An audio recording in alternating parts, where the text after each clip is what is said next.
Huwag ka lang magsulat tungkol sa chikinini at bagong sapatos. Yan ang isa sa di ko malilimutan na quote na ibinahagi sa isa sa mga komperensya ng mga campus journalists na sinalihan ko noong na-assign ako na samahan ang aking mga estudyante sa naturang pagtitipon. At dahil karamihan sa aking naituro na kurso sa pagsusulat ay may kinalaman sa malikhaing pagsulat, ngayong hapon sa teaching demo na ito, ang ibabahagi ko ay ang kombinasyon ng mga artikulo sa pahayagan at saka kung paano ito pwedeng magamit sa leksyon ng pagsusulat ng tula na constraint-based poetry. So, sa teaching demo na ito, ang mga teorya na pinagbasihan ko ay ang spatial theory or sociology of space, ang psychology of space, at ang sosyolohiya ng panitikan. Muli, ang sociology ang sosyolohiya ng panitikan, spatial theory o sociology of space, at psychology of space. At sa teaching demo na ito, ang aking ang general na daloy nito ay composed of 2 R at saka 2 P. Ang una ay recap, ang unang R. Ang pangalawa ay ang reflection. Tapos susunod ay ang unang P, yan ang pagsusulat, at ang pangalawang P, pagre-rebisa. Muli, recap, refleksyon, pagsusulat, at pagre-rebisa.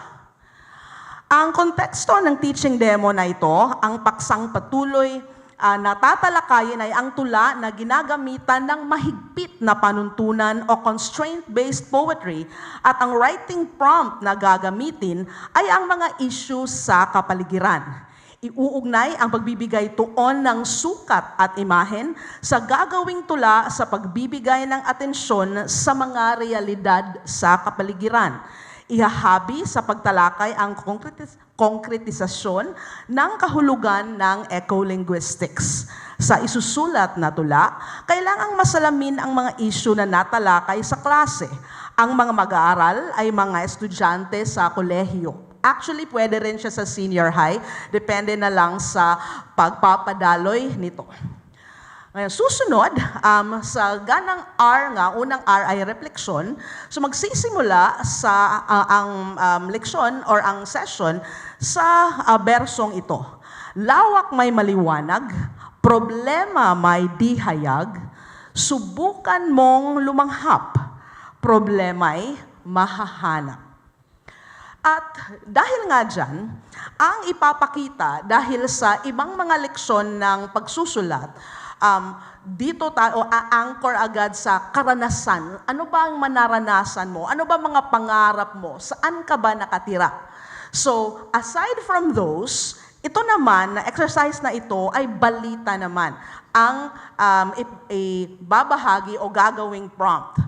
Ang una ay meron itong Instagram na post at nakikita rito ay isang larawan at ang caption ay, "Life goes on as seawater submerges parts of Hagonoy and Bulacan, an almost daily reality amid rising tides and massive reclamation projects," and so on. Tapos, susunod na R ay ang sa recap pa rin. So, ipapaalala ang role ng lawak at lunan sa pagsusulat at sa pagbabasa rin. So, lawak, scope at kabuuang dimensyon, at lunan, konteksto at lokasyon. At sa recap din ay ipapaalala kung ano ang constraint-based poetry, ang isang constraint-based poem ay isang paraan ng pagsulat kung saan nililimitahan mo ang iyong sarili sa pamamagitan ng mga tiyak na patakaran tulad ng paggamit lamang ng partikular na letra, sukat o estruktura. So sa mga halimbawa, meron tayong tautogram, letter K ang nakikita dyan. Tapos ang contrapuntal. Ang bawat saknong ay madalawang hanay ng ideya na kapaloob sa isang taludtod. Sa simula, basahin ito mula kaliwa patungong kanan. At sa pangalawa naman, basahin ang kaliwang kolum sa kanang kolum bago basahin ang buong linya. Pagkatapos ng recap ay isa namang punto ng refleksyon. Ano ang maiiugnay ninyo sa mga sumusunod? Laki o liit? Lawak o kitid? Ingay o katahimikan. At sa mga puntong ito ay iuugnay sa mga issue na tatalakayin. So, una, magsisimula tayo sa mga larawan na personal. So, these are photos that we take because they appeal to us. Posible dahil nasa-stress tayo, posible dahil maganda ang dating ng mga larawang ito. So, sa slide na ito ng mga larawan na kuha ni T. Solon, mapapakita rito ang pamumuhay sa pamayanan kung saan nakikita natin na ang mga tao ay nag-uusap. So, ditong bahagi nito, nag-uusap sila, nagbebenta. So, pwede anong pinag-uusapan nila, buhay nila, pangarap nila, plano nila. At dito naman, may pagbebenta ring nagaganap. So, makikita na meron siyang connection o meron siyang familiarity sa mga tao na kasali sa mga aktibidad na ito. So, light-hearted siya. Sa pangalawa, makikita rin, ito naman ang espasyo na nakikita. So, nandito, napaka-refreshing kasi meron ng bulaklak at saka merong palay ang kombinasyon ng mga larawan, yung kulay nila. At saka yung lawak dito ay soothing. At gaya ng sinabi ng psychology of space, so ang space ay merong impluensya sa emosyon, nakaka-impluensya siya, nakaka-apekto sa emosyon ng tao, sa pag-iisip at sa kilos ng tao. So, merong mga larawan na ipapakita. So, ito muna ang feel-good na mga larawan.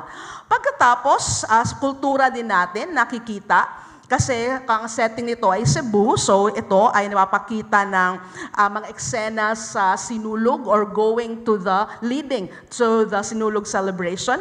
Makikita dyan ang mga tao na nananampalataya, nag-aawit ng Batubalani sa gugma. Ito naman, ang isang individual, isang bata, tapos nagdadala siya ng maliit na Santo Niño.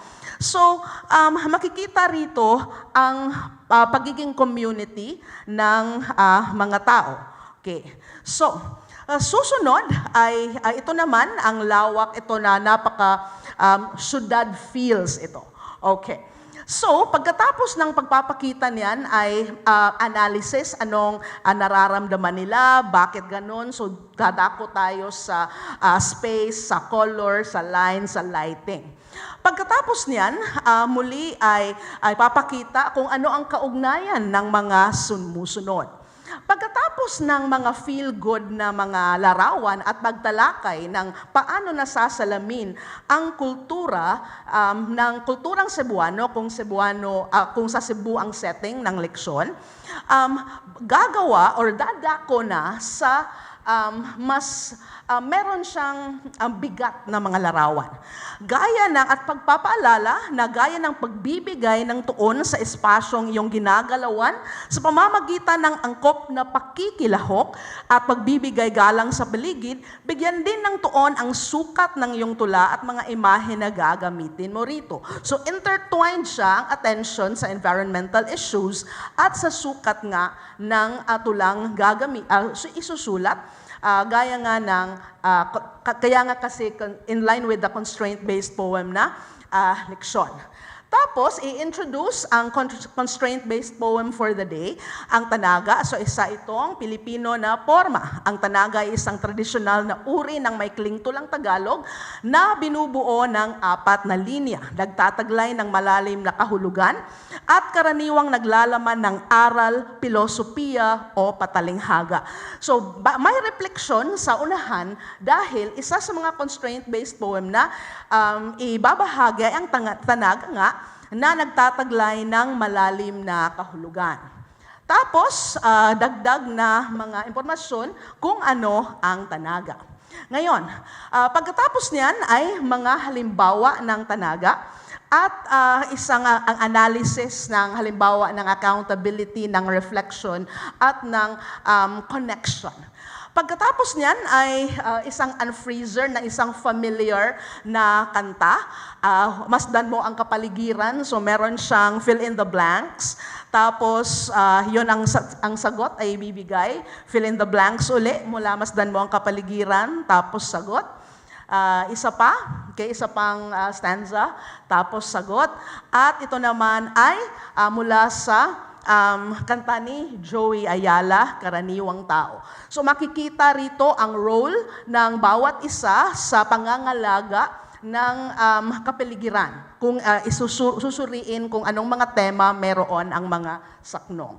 Tapos, ibabahagi rin ang punto ng ecolinguistics in line with yung mga salita na gagamitin at kung paano nahuhubog ang isang pag-iisip, especially gamit ang mga expressions gaya ng butang lang din ha, ilara na, ganon, at iba pa. Pagkatapos niyan ay i-discuss ang psikolohiya at espasyo ng lugar at ipapakita rin kung ano ang pilosopiya ng espasyo ni Lefebvre na nagbibigay din ng sosyal at kultural na aspekto ng espasyo. Okay.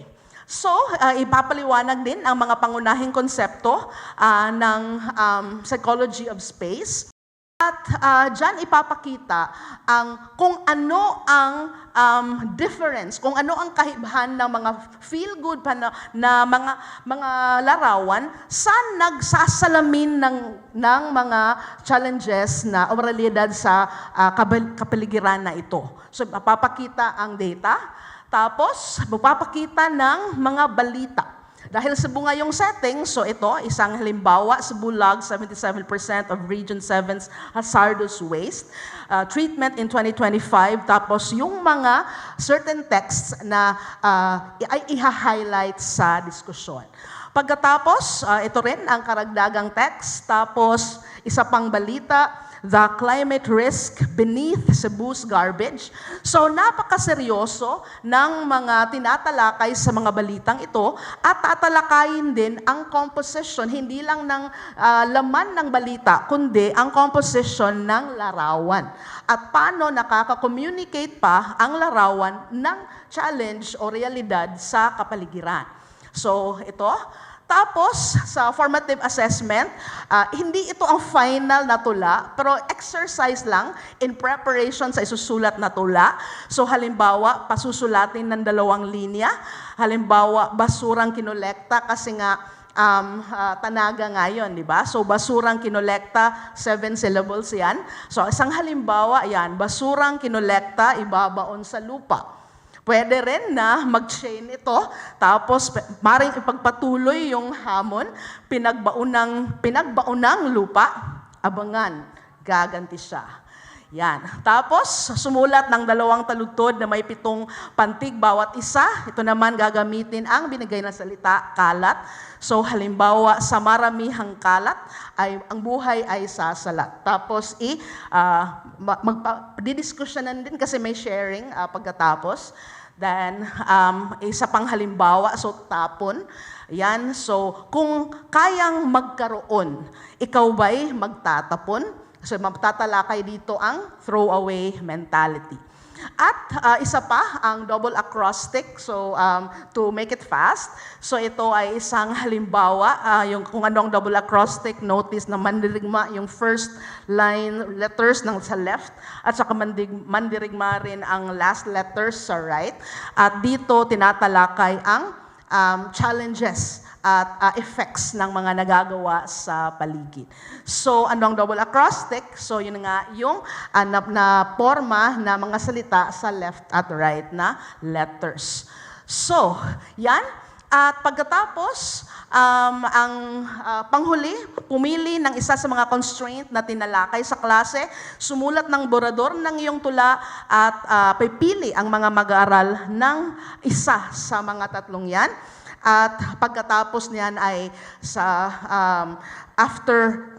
sa next meeting ay magsishare ng mga borador at magkakaroon ng writer's chair o workshop sa mga sinulat. Okay? So ito yon ang aking mga sanggunian.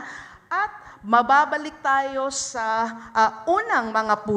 unang punto, sinimulan ang leksyon ng lawak may maliwanag, problema may dihayag, subukan mong lumanghap, ng solusyo'y mahanap. Magandang hapon.